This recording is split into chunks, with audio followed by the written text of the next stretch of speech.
It is Thursday morning, pushing 10:30, and it's cold. It's pretty cold out here, and it's the wind in particular that's making it rough. But I've been sitting here thinking whether or not I even want to make this video and talk about this, but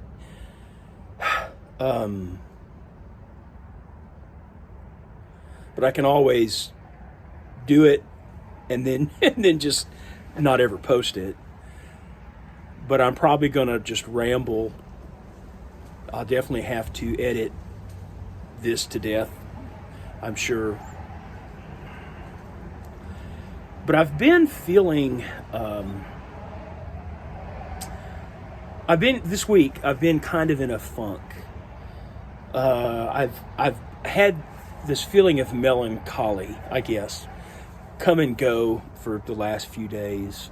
I mean, I think I know why. I'm pretty sure. A good friend of mine, a preacher that I've known for nearly 30 years now. We went to preaching school together, and he's got a good YouTube channel. It's pretty new, called Biblical Muse, and I've always appreciated his logical approach to the Bible and thinking through scriptures and in his preaching and teaching that way. And so he tackles a number of issues, biblical issues, and explains them, I think, very well. Some cultural issues, does a good job with that. But he asked me to come on his channel and talk about obesity. Of course, that's something that's been bigger in the news and in our culture now for a while. So there's a lot of discussion about it. But so he thought I might be a good person to talk about that. Anyway, there's a lot of things that we never really got around to, and that kind of my fault. Of course, we spoke about it some from a biblical perspective, and but just a lot of other aspects of it about being morbidly obese, what it's like, the challenges. But he read a few passages from a little book I wrote back in like 2001 or so, had self-published. I was living up in Wyoming, preaching up there, and called Bears Don't Eat Fat People, but it's not in print anymore. But he read a number of passages from that, and I hadn't read it in a good while.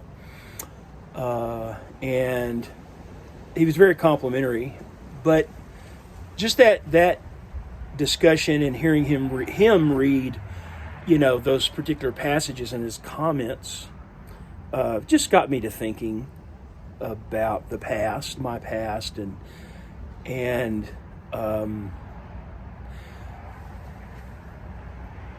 there's a lot of things, and I think people are like this generally. There are things that we regret in life, things that we didn't do, things that we did do. And I certainly, I have a lot of regrets. Now, I don't think it's productive or healthy to dwell on them too much. But I think we should remember them. I mean, there are people who say that they have no regrets, or, people shouldn't have regrets. I think I understand what they're saying, but I think it's good to sometimes reflect on regrets, and especially if you're going to try to learn from them, to change and grow. But there's that time when you think about how things, could have been different. And, I look back at my life, and, and I'm speaking mostly about my weight and being morbidly obese all these years and years. There are other things that I regret that aren't necessarily connected to that, like everybody else. And I think most people have their issues of whatever it is. where they have regrets and think back on them and maybe at times bother them. Mine mostly, though, has to do with my weight, and had I never gotten fat, struggled with it all these years, what my life would be like, has been like, what it would be like now. But you got to be careful doing that, because I can look back, and could idealize what my life would have been like. I could have romanticized what my life would have been like, had I never gained weight. And it's not a true picture. It's a fantasy.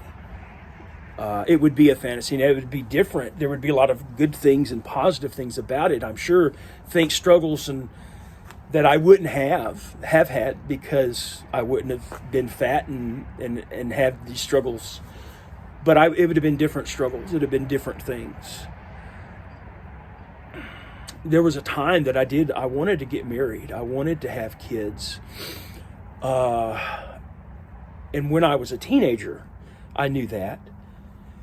And I remember making a point of watching people that were married, older people, young couples with kids and grandkids, at various ages, and just the family dynamic. And I saw all the struggles. I noticed those, but I also saw the good things.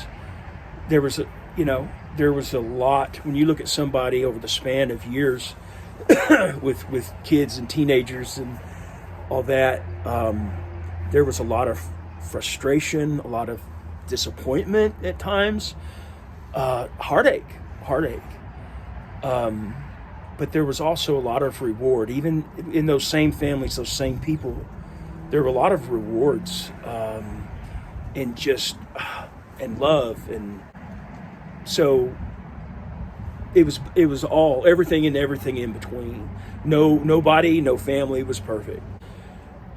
I had a good upbringing. I had a great upbringing, great parents. They weren't perfect either, of course. My brothers and I weren't perfect. I was closer to it than they were. But I was the baby, so. But, so I wanted that. I wanted the wife and the kids and the white picket fence. I wanted that somehow to make a living where we would be comfortable and be able to do things and enjoy that aspect of life, to be comfortable enough, to enjoy some things. But when I went to preaching school, and I was 29 years old, and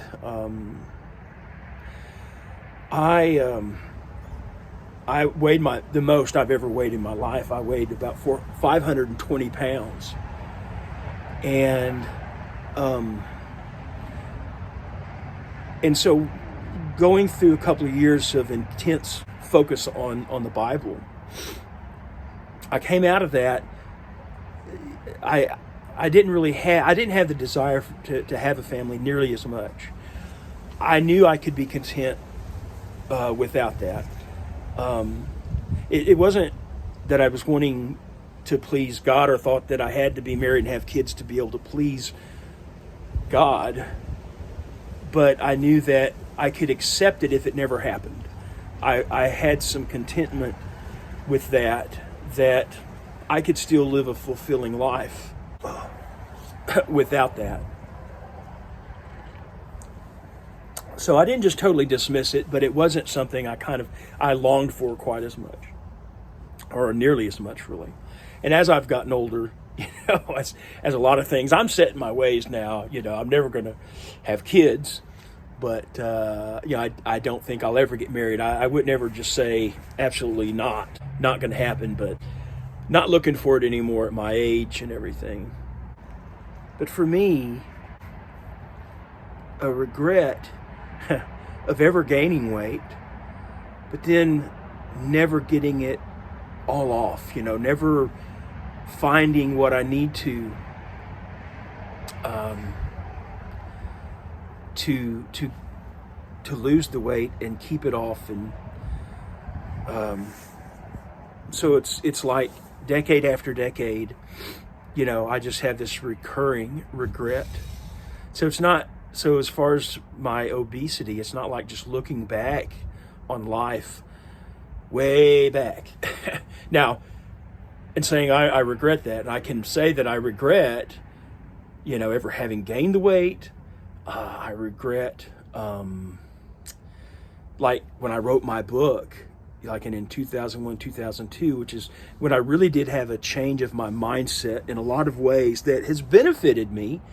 I haven't gotten to where I want to be, but it did benefit me in a number of ways. But if you had asked me way back then, do you think that when you're 57 years old, that you're still going to be morbidly obese? I would have said, no way. There's no way. I don't think that at all. No. So it's like I have regret that all the way back then I didn't take care of this problem, this addiction. But that it still comes back. Because I keep, I lose weight, maybe a substantial amount, and gain it back. So there's always a fresh regret when it comes to weight loss.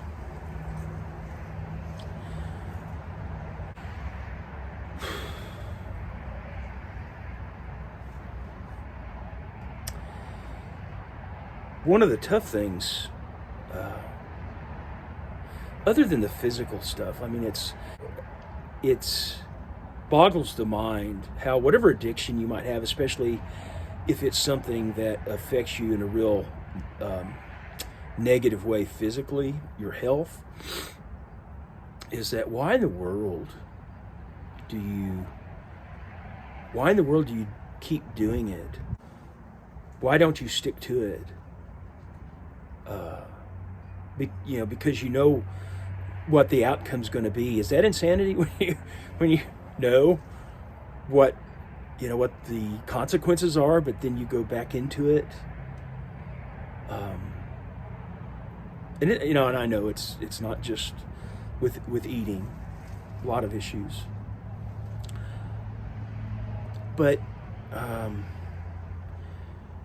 something that I had struggled with years ago, mostly, and for many years, but not so much now. As I mature, it's and learn things, and I accept some things, a lot of things. Sometimes I have no choice, really. But I think a lot of obese, but morbidly obese people in particular, I never really felt like that I fit in. Almost never. That's not true. But there came a point as I got bigger and bigger, to when I did really want to just become a recluse, that I didn't think I was worthy to have friends, really. I didn't think I was worthy to have a wife or children, or have somebody like that love me. Just not worthy of love, really. And a lot of that was, I brought it all on myself. Just that lack of confidence, but lack of just not feeling worthy. Yeah, it's hard to explain, and it's not just with morbidly obese people. There's other issues, I'm sure, where people feel the same. But I've had good friends, really good Christian friends over the years. And I've been blessed in that way. because I think many of my friends saw that in me, saw that I struggled with, because I did not, it's hard to be a good friend in the sense when you don't want to be seen in public, when you and when going to the theater, they don't have seats that you can fit in, or a restaurant, or a lot of the physical activities you do are, you just can't, that you would do with your friends, sports or other things. You just can't really do them, and so you miss out. You miss out on bonding with people. And but I've had many friends over the years tell me, say, look, don't worry about it. We're not embarrassed. I'm not embarrassed to be seen with you or go with you anywhere. Don't worry about that. So I had friends that saw that. When I was young, when I was a teenager, and maybe in my very early 20s and stuff, that didn't bother me as much, because I was active physically. I had played football in high school and all that, and I went out and did several things. I was never into drinking or any of that kind of stuff, or carousing, which leads me to another thought. I mentioned about idealizing my past, and if I had done things differently. I recognize that, like I said, it wouldn't have all been peaches and cream. I know that, but I was a pretty good-looking kid when I was young. I think as a teenager, when I was young, I would have attracted some attention. I know that. And, what kind of, there would have been temptations, and, would I've given into them when I shouldn't have? Would it have led to, a child out of wedlock, which causes all kinds of problems and issues? Would I've gotten some kind of disease? What kind of problems would I have had? What kind of woman would I have married? I would hope I was a Christian and I had good influences and good examples, but you never know. Never know how your kids are going to turn out.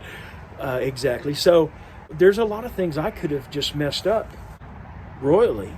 Undoubtedly, regardless, I would have had some kind of regrets. Everybody does. But I know that there's a lot of things I think I dodged or weren't a problem for my life, because I stayed away from it, or because of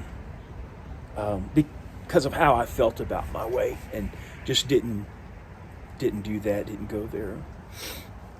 So it's hard to say. That brings me some comfort, knowing that there's just no way of knowing. I'm a happy person. I'm a joyful person. I'm a blessed person. I'm not content with being morbidly obese, for sure. Never have been. But there's a lot of good things about my life. And all these things that I'm saying, I'm not doing this to garner any sympathy or have people feel sorry for me. I've just never been that way. It's all on me. And whatever struggles I have concerning my weight, it's no one else's fault, and I don't want anybody's sympathy. But there's just those things that even if you messed up to some degree when you were young, there were still those things that that I would have experienced, and I think back on that, and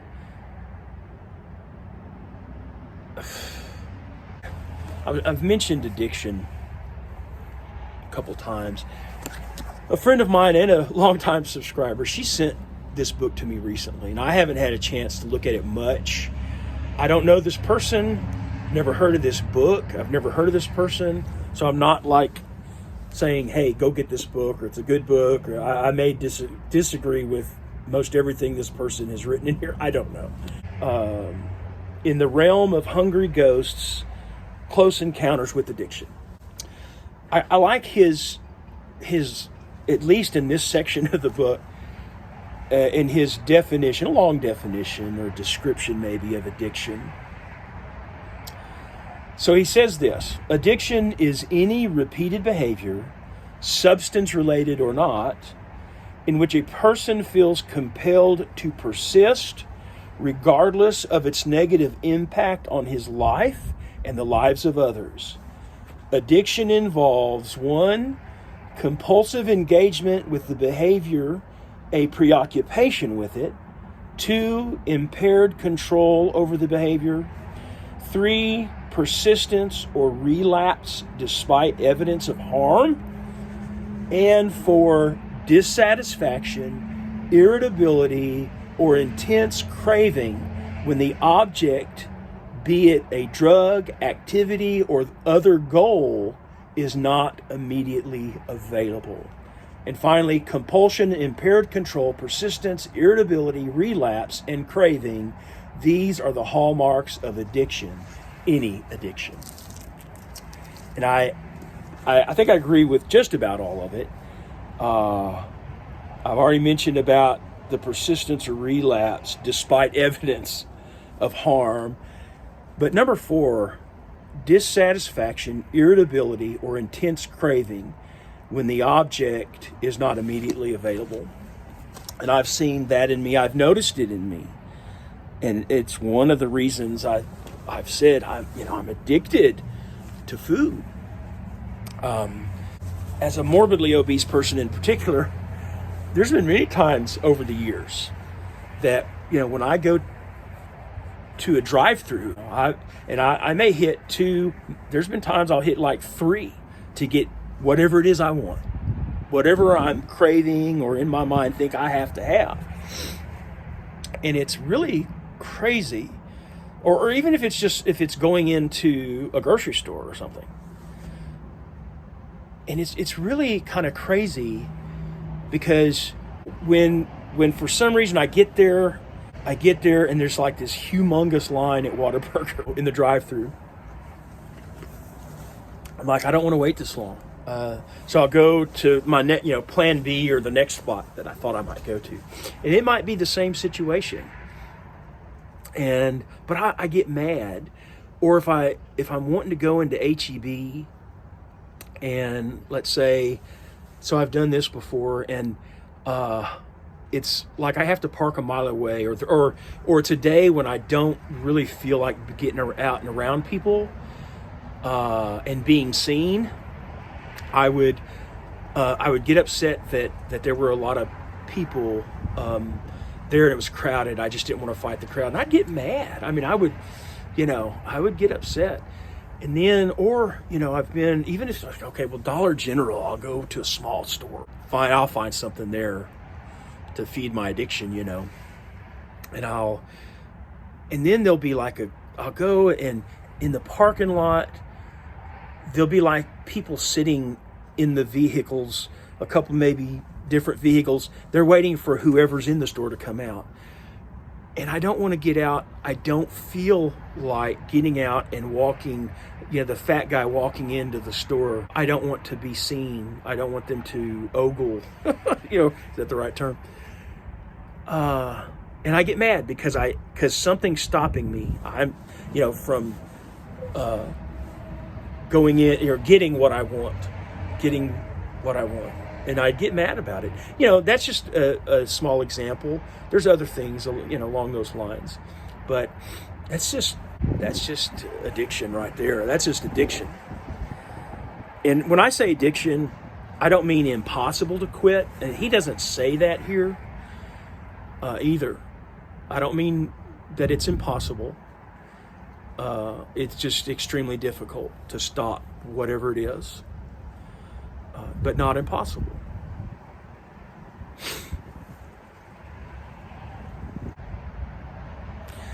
And I'll have to admit,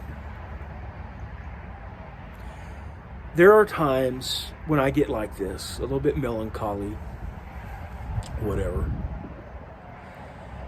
And I think back, I kind of enjoy idealizing or romanticizing a fantasy past, of what it could have been. And you think about really the good parts, the fun parts, the exciting parts. That's what I like to think about occasionally when I get like this. I'll snap out of it, and it's fine, like I said, to think about this stuff, and just understanding that it's okay, that you just keep it in the proper perspective. Just keep it in the proper perspective. Okay, well, I've rambled enough.